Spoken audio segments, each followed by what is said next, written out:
Hello, my name is Jeff Cholton and I'm the author and presenter of this module on anthrax. I initially wrote this module for the Emergency Planning Society annual conference where it was presented in 2008.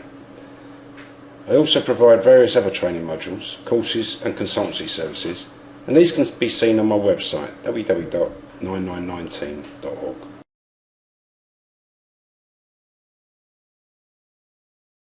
Whether a suspected anthrax or white powder event is real or hoax, the cost in terms of disruption or lost sales can be extremely high. For the price of a stamp, a hoaxer can cost the employer thousands of pounds and cause total disruption too. The reality is that whether or not the letter or white powder incident is real or hoax, planning should be in place to respond in a safe, cost-efficient, cost-conscious way. Many businesses have been affected by hoax calls, which resulted in building evacuation and hours of wasted productivity and a needless disruption. The disruption caused by suspected anthrax is needless and is usually the result of fear or the absence of a logical response plan. Make no mistake, some incidents do require fast, safe evacuation, but anthrax is not one of them, and we will in this module provide you with the logic and reasoning for a decision-making process which will help you to develop a plan which will prevent disruption and eliminate costly evacuation. This approach will also benefit everyone potentially exposed to the contamination too, should it be a real event.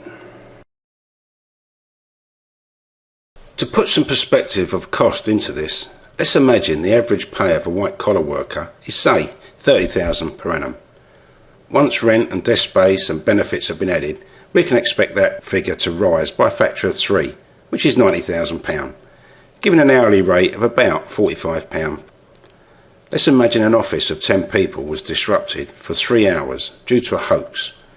The cost could be in excess of £1,500.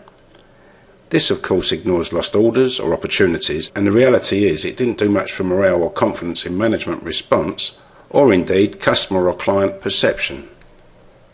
Without a plan, most would make decisions on their feet or at the time of the event, which may be far from the right choice, considering the factors which we will discuss in this module.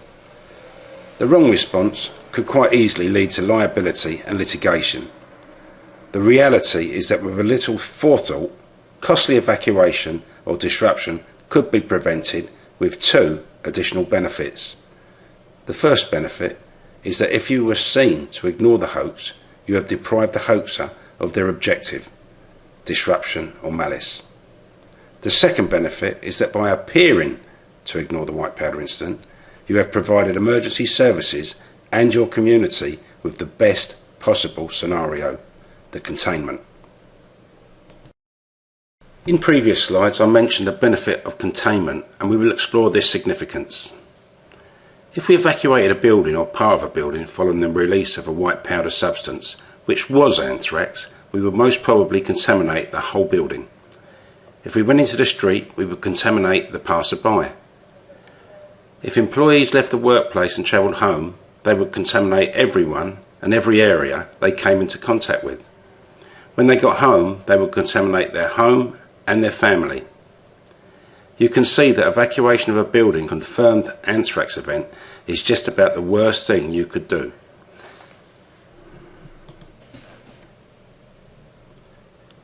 Even if we looked at the issues from a personal or selfish manner, we would have absolutely no benefit in evacuation. Our personal risk would not be reduced, and to the contrary, it would be increased because prophylactic care, antibiotics, must be prescribed before symptoms develop. If you stayed in a building, you not only prevent cross-contamination, but will benefit from the focused attention of the emergency services, who will ensure that you have adequate medical supplies, but most importantly, are completely decontaminated before you leave the building.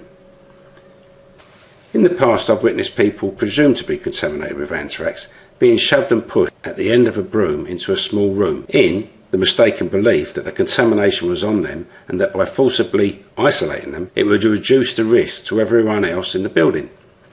Make no mistake, if a letter arrives in a building and it does contain weaponised anthrax, it is already all over the building, even before being opened, and I will prove this in subsequent slides, and more importantly, with documented evidence. So what is the threat?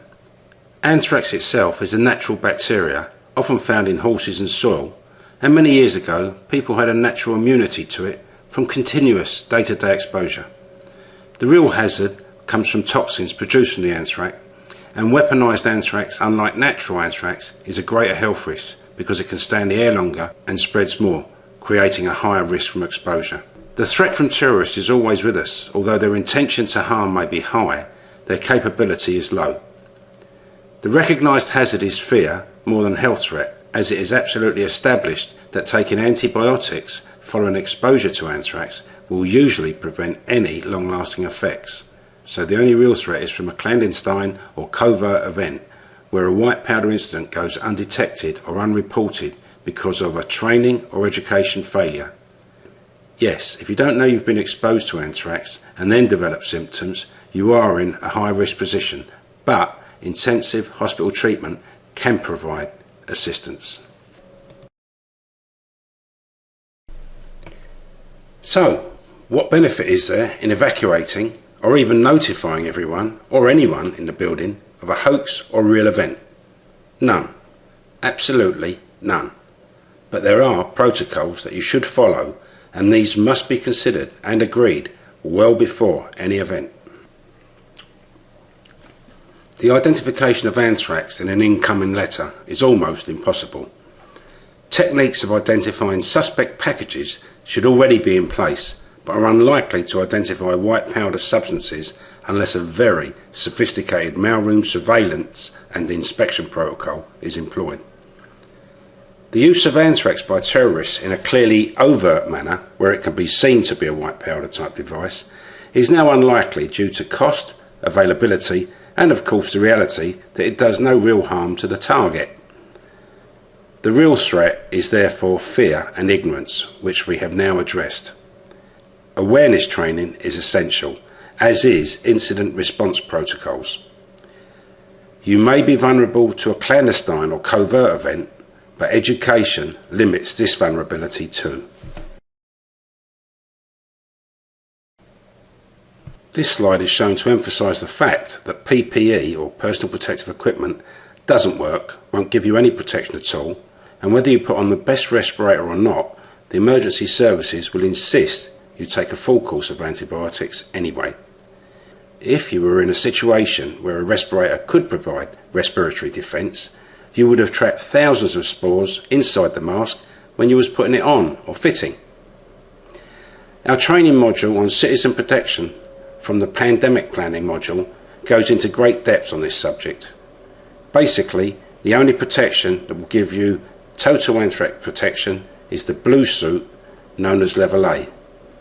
All the rest will leak to varying degrees and will result in the need to take antibiotics whether or not you wore a mask.